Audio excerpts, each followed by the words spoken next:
Nakakatuwa ngayon si Julia Montes. Dati tahimik lamang ito when it comes to Coco Martin. Pero ngayon palaban na si Julia. At talaga naman sinasabi niya na ang mga dahilan kung bakit muntika na silang maghiwalay ni Coco Martin. At di umano, merong third party na sinasabi niyang higad na talaga namang dikit ng dikit sa kanyang partner na si Coco Martin.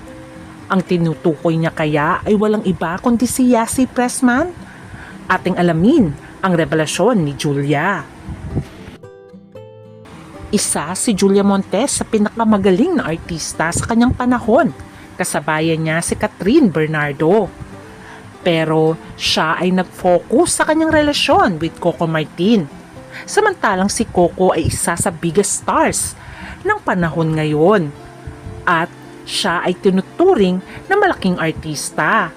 Kaya naman ang relasyon nila ni Julia Montes ay talaga namang itinago dahil nung time na kanyang pagsikat ay kailangan niya munang itago ang kanilang relasyon ni Julia.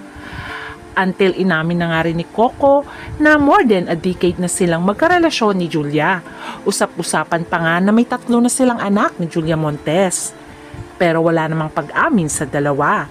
Pero among sa reliable source ay talaga namang meron ng 3 anak, si Julia at Coco. Dahil isa nga sa biggest star si Coco ay marami talagang nagkakagusto sa aktor. Pero sabi nga ni Julia ay sobrang mapagmahal kasi nito. Ito ang kanyang description kay Coco Martin. Lahat ng ano, hindi niyo pa nga alam, sobra talaga, sobrang ideal siya as a partner. Kasi kung gaano ka guwapo ang tingin sa kanya ng tao, naku, pag nalaman niyo pa kung paano siya as a partner, times 10 yung guwapo na talaga. Kasi O talaga diba, alaga ka. ganito kamahal ni Coco itong si Julia Montes. Kaya naman usap-usapan na muntikan na daw maghiwalay itong si Julia Montes at Coco because of Yassi Pressman during Provinciano days.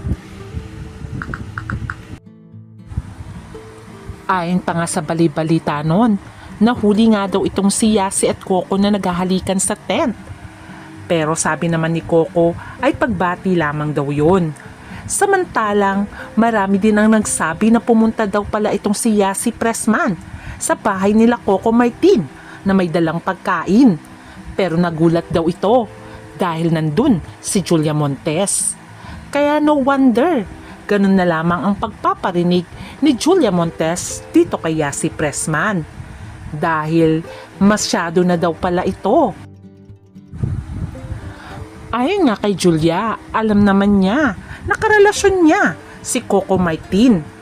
Pero para daw itong higad na dikit ng dikit kay Coco Martin.